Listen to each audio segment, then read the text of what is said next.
Hi friends, welcome back to Kalavathi Kumar's kitchen. ಇವತ್ತು ನಾನು ಮೆಂತ್ಯ ಸೊಪ್ಪು ಮತ್ತು ಗೋಧಿ ಹಿಟ್ಟು ಯೂಸ್ ಮಾಡಿಕೊಂಡು ಒಂದು ಕಾಫಿ ಟೀ ಟೈಮ್ಗೆ ಒಂದು ಸ್ನ್ಯಾಕ್ಸ್ ಆಗಿ ನಾನು ಸ್ನ್ಯಾಕ್ಸ್ ಮಾಡಿ ತೋರಿಸ್ತಾ ಇದ್ದೀನಿ. ಇದಕ್ಕೆ ಬೇಕಾಗಿರೋ ಸಾಮಗ್ರಿ ಬಂದು 2 ಕಪ್ ಆಗಷ್ಟು ನಾನು ಗೋಧಿ ಹಿಟ್ಟು ತೊಗೊಂಡಿದ್ದೀನಿ. ಈ ಕಪ್ ಮೆಜರ್ಮೆಂಟಲ್ಲಿ 2 ಕಪ್ ಆಗಷ್ಟು ತೊಗೊಂಡಿದ್ದೀನಿ. ಮತ್ತು ಇದಕ್ಕೆ 1 ಮುಷ್ಟಿ ಆಗಷ್ಟು ನಾನು ಮೆಂತ್ಯ ಸೊಪ್ಪು, ಸ್ವಲ್ಪ ಕೊತ್ತಂಬರಿ ಮತ್ತು ಸ್ವಲ್ಪ ಕರಿಬೇವು ತೊಗೊಂಡಿದ್ದೀನಿ. ಮತ್ತು ಖಾರಕ್ಕೆ ಬಂದು ನಾನು ಖಾರದ ಪುಡಿ ಒಂದು ಅರ್ಧ ಸ್ಪೂನು, ಮತ್ತು ಅರಿಶಿನ ಒಂದು 1/4 ಟೀ ಸ್ಪೂನು, ಮತ್ತು ಪೆಪ್ಪರ್ ಪುಡಿ ಒಂದು 1/4 ಟೀ ಸ್ಪೂನಿನ ಸ್ವಲ್ಪ ಕಮ್ಮಿ ತೊಗೊಂಡಿದ್ದೀನಿ. ಮತ್ತು ಜೀರಿಗೆ ಪುಡಿ ಒಂದು 1/4 ಟೀ ಸ್ಪೂನ್ ಆಗಷ್ಟು ತೊಗೊಂಡಿದ್ದೀನಿ. ಮತ್ತು ಅಜ್ವಾನ್ ಅಥವಾ ಓಮ್ ಕಾಳು ಒಂದು 1/4 ಟೀ ಸ್ಪೂನ್ ಆಗಷ್ಟು ನಾನು ಯೂಸ್ ಮಾಡ್ತಾಯಿದ್ದೀನಿ. ಮತ್ತು ರುಚಿಗೆ ತಕ್ಕಷ್ಟು ಉಪ್ಪು, ಮತ್ತು ಡೀಪ್ ಫ್ರೈಗೆ ಎಣ್ಣೆ ಬೇಕಾಗುತ್ತೆ. ಮತ್ತು ಇದು ನಾವು ಒಂದು 2 ಸ್ಪೂನ್ ಆಗಷ್ಟು ಗೋಧಿ ಹಿಟ್ಟು ನಾನು ಒಳಗಡೆ ಸ್ಟಫಿಂಗ್ಗೆ ತೊಗೊಂಡಿದ್ದೀನಿ. 2 ಸ್ಪೂನ್ ಆಗಷ್ಟು ಬೇಕಾಗುತ್ತೆ. ಒಂದು 2 ಸ್ಪೂನ್ ಆಗಷ್ಟು ಎಣ್ಣೆ ಯೂಸ್ ಮಾಡಿಕೊಂಡು ಒಳಗಡೆಗೆ ನಾನು ಸ್ಟಫಿಂಗ್ಗೆ ಸ್ವಲ್ಪ ನಾನು ಕಲಿಸ್ಕೊತೀನಿ. ಮೊದಲಿಗೆ ಇದೆಲ್ಲ ನಾವು ಮಿಕ್ಸ್ ಮಾಡ್ಕೊಳ್ಳೋಣ. ಮೊದಲಿಗೆ ಒಂದು ಅಗಲವಾದ ತಟ್ಟೆ ತೊಗೊಂಡು ನಾವು ಹಿಟ್ಟು ಸೇರಿಸ್ಕೊಳ್ಳೋಣ. ನಾನು ಗೋಧಿ ಹಿಟ್ಟು ಯೂಸ್ ಮಾಡ್ಕೊತಾ ಇದ್ದೀನಿ. ಮತ್ತು ಒಂದು ಅರ್ಧ ಸ್ಪೂನ್ ಆಗಷ್ಟು ನಾನು ಉಪ್ಪು ಸೇರಿಸ್ಕೊತಾ ಇದ್ದೀನಿ. ರುಚಿಗೆ ತಕ್ಕಷ್ಟು ನೀವು ನೋಡಿ ಹಾಕ್ಕೊಳ್ಳಿ. ಮತ್ತು ಖಾರದ ಪುಡಿ, ಜೀರಿಗೆ ಪುಡಿ, ಮತ್ತು ಕಾಳು ಮೆಣಸಿನ ಪುಡಿ, ಮತ್ತು ಅರಿಶಿನ ಒಂದು 1/4 ಟೀ ಸ್ಪೂನ್ ಆಗಷ್ಟು ನಾನು ಓಮ್ ಕಾಳು ಸೇರಿಸ್ಕೊತಾ ಇದ್ದೀನಿ. ಓಮ್ ಕಾಳ್ದು ಫ್ಲೇವರು ತುಂಬ ಚೆನ್ನಾಗಿರುತ್ತೆ. ಮತ್ತು ಮೆಂತ್ಯ ಸೊಪ್ಪು, ಮತ್ತು ಕೊತ್ತಂಬರಿ ಸೊಪ್ಪು, ಸ್ವಲ್ಪ ಕರಿಬೇವು. ಸಂಜೆ ಟೈಮು ಮಕ್ಕಳು ಸ್ಕೂಲಿಂದ ಬಂದಾಗ ಏನಾದ್ರು ಸ್ನ್ಯಾಕ್ಸ್ ಮಾಡಬೇಕು ಅಂದಾಗ ಈ ಥರ ಮಾಡಿಟ್ಕೊಂಡ್ರೆ ಆರಾಮಾಗಿ ನಾವು ಕೊಡ್ಬೋದು. ಮೊದಲಿಗೆ ನೀಟಾಗಿ ಸೊಪ್ಪಿನಲ್ಲಿ ನೀರಿನ ಅಂಶದಲ್ಲಿ ಚೆನ್ನಾಗಿ ನಾವು ಮಿಕ್ಸ್ ಮಾಡ್ಕೊಳ್ಳೋಣ. ನೋಡಿ, ಚೆನ್ನಾಗಿ ಮಿಕ್ಸ್ ಮಾಡ್ಕೊಂಡಿದ್ದೀನಿ. ಸೊಪ್ಪಿನಲ್ಲಿಲ್ಲ ನೀರಿನ ಅಂಶ ಎಲ್ಲ ನೋಡಿ ಹಿಟ್ಟಲ್ಲಿ ಈ ಥರ ಚೆನ್ನಾಗಿ ಮಿಕ್ಸ್ ಮಾಡ್ಕೊಂಡ್ಮೇಲೆ ನಾವು ಒಂದು 2 ಸ್ಪೂನ್ ಆಗಷ್ಟು ನಾನು ಎಣ್ಣೆ ಕಾಯಿಸ್ದಿರ ಹಾಗೇ ಸೇರಿಸ್ಕೊತಾ ಇದ್ದೀನಿ. ಒಂದು 2 ಸ್ಪೂನ್ ಆಗಷ್ಟು ಆಯಿಲ್ ಸೇರಿಸ್ಕೊತಾ ಇದ್ದೀನಿ. ಮೊದಲಿಗೆ ಆಯಿಲಲ್ಲಿ ಚೆನ್ನಾಗಿ ನಾವು ಕಲಿಸ್ಕೊಂಬಿಡೋಣ. ಆಮೇಲೆ ನೀರು ಹಾಕ್ಕೊಂಡು ನಾವು ಚಪಾತಿ ಹಿಟ್ಟಿನ ಅದಕ್ಕೆ ಕಲಿಸ್ಕೊಬೇಕಾಗತ್ತೆ. ಈಗ ಸ್ವಲ್ಪ ನಾವು ನೀರು ಸೇರಿಸ್ಕೊಂಡು ಚಪಾತಿ ಹಿಟ್ಟಿನ ಅದಕ್ಕೆ ನಾವು ನೀಟಾಗಿ ಕಲಿಸ್ಕೊಬೇಕಾಗತ್ತೆ. ಒಂದೇ ಸತಿ ಹಾಕೋದಕ್ಕಿಂತ ನೀರು ನಾವು ಸ್ವಲ್ಪನೇ ಹಾಕ್ಕೊಂಡು ಕಲಿಸ್ಕೊಂಡು ಮಾಡೋದು ಚೆನ್ನಾಗಿರುತ್ತೆ. ಚೆನ್ನಾಗಿ ಕಲಿಸ್ಕೊಬೇಕಾಗತ್ತೆ. ನೋಡಿ ಫ್ರೆಂಡ್ಸ್, ಇಷ್ಟು ಕಲಿಸ್ಕೊಂಡ್ರೆ ನಮಗೆ ಸಾಕಾಗುತ್ತೆ. ನೋಡಿ ಫ್ರೆಂಡ್ಸ್, ಇಷ್ಟು ಅದಕ್ಕೆ ಕಲಿಸ್ಕೊಂಡ್ರೆ ನೋಡಿ, ಚಪಾತಿ ಹಿಟ್ಟಿನ ಅದಕ್ಕೆ ಕಲಿಸ್ಕೊಂಡ್ರೆ ನೋಡಿ ಇಷ್ಟಾದರೆ ನಮಗೆ ಸಾಕಾಗುತ್ತೆ. ನೋಡಿ ಈ ಥರ ಮೆತ್ತಗೆ ನಾವು ಕಲಿಸ್ಕೊಬೇಕಾಗುತ್ತೆ. ಸೇಮ್ ಮನೇಲಿ ಚಪಾತಿ ಕಲಿಸ್ತಿರಲ್ಲ ಅಷ್ಟಾದರೆ ನಮಗೆ ಸಾಕು. ಇಷ್ಟಿದ್ರೆ ನಮಗೆ ಸಾಕು. ಇವಾಗ ಒಂದು 5 ನಿಮಿಷ ನಾವು ಮುಚ್ಚಿಟ್ಬಿಡೋಣ. ಒಂದು 5 ನಿಮಿಷ ನೆಂದಿದೆ ನೋಡಿ ಹಿಟ್ಟು. ಇಷ್ಟಾದರೆ ಸಾಕು ನಮಗೆ.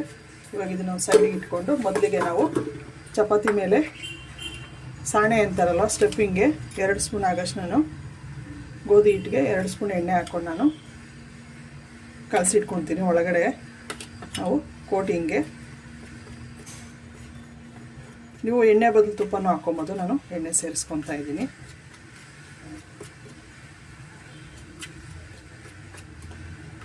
ಇನ್ನೊಂದು ಸ್ವಲ್ಪ ನಾನು ಎಣ್ಣೆ ಸೇರಿಸ್ಕೊತೀನಿ. ತೆಳುವಾಗಿರಬೇಕು ನಮಗೆ ಕೋಟಿಂಗು.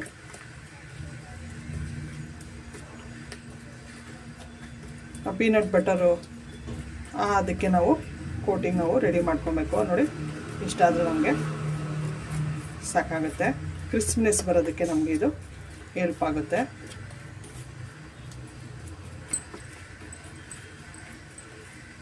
ಇದೊಂದು ಸೈಡ್ಗೆ ಇಟ್ಬಿಡೋಣ ನಾವು.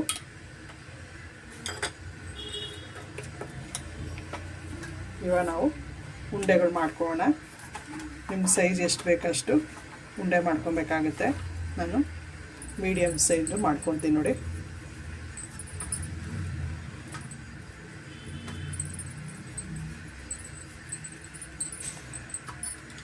ಫಸ್ಟ್ ನಾನು 3 ಮಾಡ್ಕೊತೀನಿ. 3 ಚಪಾತಿ ಥರ ನಾನು ಲಟ್ಟಿಸ್ಕೊತೀನಿ ಮೊದಲಿಗೆ. ಇಷ್ಟ ಆದರೆ ನಮಗೆ ಸಾಕು. ನೋಡಿ, ನಾವು ಇದನ್ನು ಲಟ್ಟಿಸ್ಕೊಳ್ಳೋಣ. ಸ್ವಲ್ಪ ನಾವು ಹಿಟ್ಟಲ್ಲಿ ಗ್ರಿಪ್ ಮಾಡಿ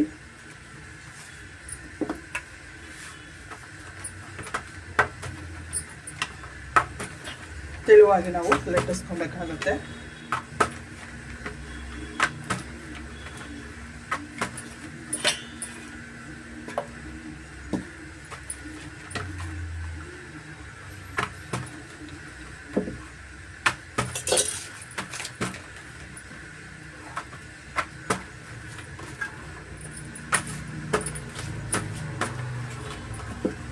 ಇಷ್ಟು ತೆಳುವಾಗಿ ನಾವು ಲಟ್ಟಿಸ್ಕೊಂಡ್ರೆ ಸಾಕಾಗುತ್ತೆ.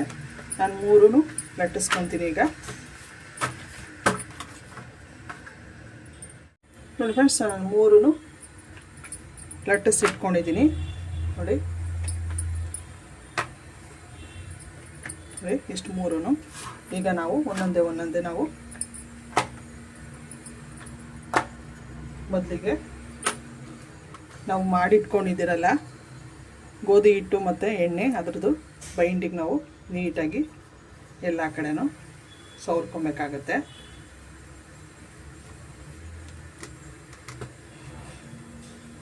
ಪ್ರತಿಯೊಂದು ಚಪಾತಿಗೂ ನಾವು ನೀಟಾಗಿ, ಇಲ್ಲ ನೀವು ಕೈಯಲ್ಲಾದರೂ ನೀಟಾಗಿ ಎಳ್ಕೊಬೋದು.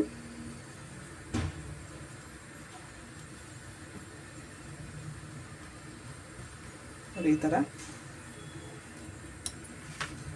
ಮತ್ತು ನೆಕ್ಸ್ಟು ಇನ್ನೊಂದು ನೋಡಿ, ಅದಕ್ಕೆ ಒಂದೇ ಸತಿ ನಾನು 3 ಇಟ್ಕೊಂಡಿದ್ದೀನಿ. ಬೇಕಾದರೆ ಕೈಯಲ್ಲೂ ನೀಟಾಗಿ, ಸ್ಪೂನೆಲ್ಲ ಇದು ಮಾಡಲಿಲ್ಲ ಅಂದರೂ ಕೈಯಲ್ಲೂ ನೀಟಾಗಿ ನೀವು ಈ ಥರ ಕೋಟಿಂಗು ಹಾಕಿದ್ರೆ ಚೆನ್ನಾಗಿರುತ್ತೆ.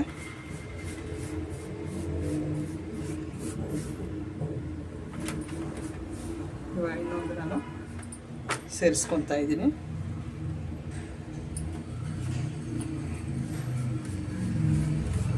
ನೀಟಾಗಿ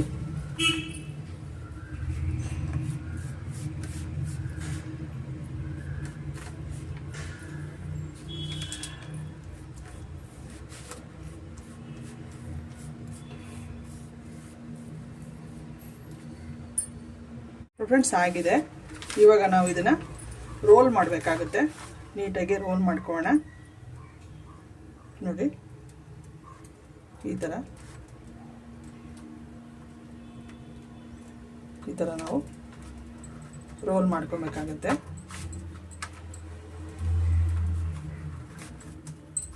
ಈ ಥರ ರೋಲ್ ಮಾಡಿಕೊಂಡು ನಾವು ಸೈಜ್ ಥರ ಕಟ್ ಮಾಡ್ಕೊಂಬಿಡೋಣ ನೋಡಿ. ನಾನು ಕಟ್ ಮಾಡ್ಕೊತಾ ಇದ್ದೀನಿ. ನೀವು ಸೈಜ್ ಎಷ್ಟು ಬೇಕು ಅಷ್ಟು ನೀವು ನೋಡಿ ಕಟ್ ಮಾಡ್ಕೊಳ್ಳಿ.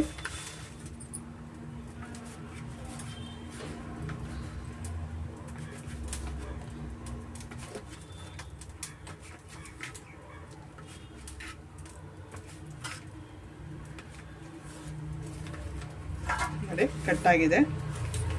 ಇವಾಗ ನಾವು ಒಂದೊಂದೇ ಈ ಥರ ನೋಡಿ, ಈ ಥರ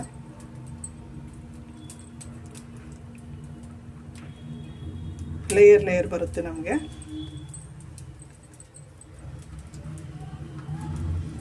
ನೋಡಿ ಈ ಥರ ಸ್ವಲ್ಪ ಹಿಂಗೆ ಕೈಯಲ್ಲಿ ಪ್ರೆಸ್ ಮಾಡಿಕೊಂಡು ಪ್ರತಿಯೊಂದನ್ನು ನಾವು ತಗೋಣ ನೋಡಿ. ಎಲ್ಲ ಬಿಡಿಸ್ಕೊಂಡು ಕಟ್ ಮಾಡಿದ್ದೆಲ್ಲ ನೋಡಿ ಈ ಥರ ಕೈಯಲ್ಲಿ ಪ್ರೆಸ್ ಮಾಡಿ ಎಲ್ಲ ಒಂದು ಪ್ಲೇಟ್ಗೆ ಇಟ್ಕೊಳ್ಳೋಣ.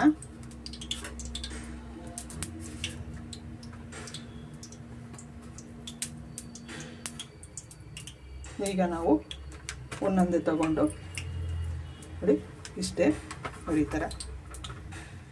ಈ ಥರ ನಾವು ಮಾಡಿಟ್ಕೊಬೇಕಾಗತ್ತೆ. ಇಲ್ಲ ನೀವು ಕೈಯೆಲ್ಲ ಪ್ರೆಸ್ ಮಾಡ್ಬೋದು, ಸುಮ್ಮನೆ ಹಿಂಗೆ ನೋಡಿ.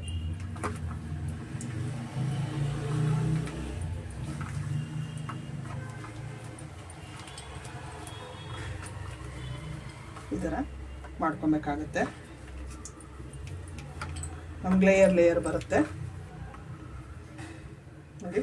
ಈ ಥರ ನಾನೆಲ್ಲ ಮಾಡ್ಕೊತೀನಿ ನೋಡಿ. ಫ್ರೆಂಡ್ಸ್, ನಾನು ಎಣ್ಣೆ ಕಾಯಕ್ಕೆ ಇಟ್ಟಿದ್ದೀನಿ, ಆಗಿದೆ ನೋಡಿ. ನಾನು ತಟ್ಟೆಯಲ್ಲಿ ಮಾಡಿಟ್ಕೊಂಡಿದ್ದೀನಲ್ಲ ಅದನ್ನು ಸೇರಿಸಿ ಎಣ್ಣೆಗೆ ನಾನು ಸೇರಿಸ್ಕೊತಾ ಇದ್ದೀನಿ. ಈಗ ಎಣ್ಣೆ ಚೆನ್ನಾಗಿ ನಾವು ಕಾಯಿಸ್ಕೊಬೇಕಾಗತ್ತೆ.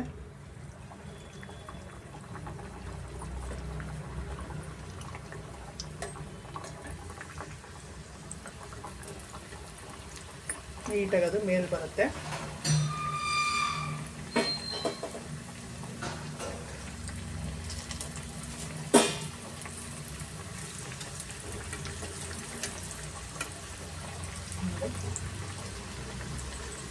ಕ್ರಿಸ್ಪಿಯಾಗಿ ತುಂಬ ಚೆನ್ನಾಗಿ ಬರುತ್ತೆ.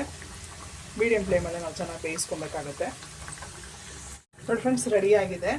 ಕ್ರಿಸ್ಪಿಯಾಗಿ ನೋಡಿ, ಲೇಯರ್ ಆಗಿ ಬರುತ್ತೆ, ಕ್ರಿಸ್ಪಿಯಾಗಿರುತ್ತೆ. ಮೆಂತ್ಯ ಸೊಪ್ಪು ತಿನ್ನಲ್ಲ ಅನ್ನೋರಿಗೆ ನೋಡಿ ಈ ಥರ ಆರಾಮಾಗಿ ಯೂಸ್ ಮಾಡ್ಬೋದು ನೋಡಿ.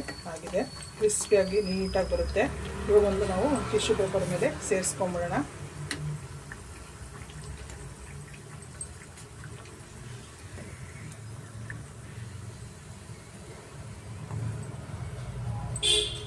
ನೋಡಿ ರೆಡಿಯಾಗಿದೆ. ಸಿಂಪಲ್ಲಾಗಿ ಈಸಿಯಾಗಿರೋ ಒಂದು ಮೆಂತ್ಯ ಸೊಪ್ಪಿನ ಒಂದು ಸ್ನ್ಯಾಕ್ಸು ರೆಡಿಯಾಗಿದೆ. ಕಾಫಿ ಟೀ ಟೈಮ್ಗೆ ತುಂಬ ಚೆನ್ನಾಗಿರುತ್ತೆ, ಕ್ರಿಸ್ಪಿಯಾಗಿರುತ್ತೆ. ನಾನು ಉಳಿದಿರೋದನ್ನೆಲ್ಲ ನಾನು ಮಾಡ್ಕೊತೀನಿ ಈಗ. ಫ್ರೆಂಡ್ಸ್ ರೆಡಿಯಾಗಿದೆ. ಗೋಧಿ ಹಿಟ್ಟು ಮತ್ತು ಮೆಂತ್ಯ ಸೊಪ್ಪು ಯೂಸ್ ಮಾಡಿಕೊಂಡು ಒಂದು ಸಂಜೆ ಟೈಮು ಸ್ನ್ಯಾಕ್ಸು ನೋಡಿ ಕ್ರಿಸ್ಪಿಯಾಗಿ ತುಂಬ ಚೆನ್ನಾಗಿರುತ್ತೆ. ನೀವು ಒಂದ್ಸತಿ ಟ್ರೈ ಮಾಡಿ, ಹೇಗಿತ್ತಂತ ಕಮೆಂಟ್ ಮಾಡಿ ತಿಳಿಸಿ. ನಿಮ್ಗೆ ಇಷ್ಟ ಆದರೆ ಲೈಕ್ ಮಾಡಿ, ಶೇರ್ ಮಾಡಿ, ಸಬ್ಸ್ಕ್ರೈಬ್ ಮಾಡಿ ಫ್ರೆಂಡ್ಸ್. Thank you.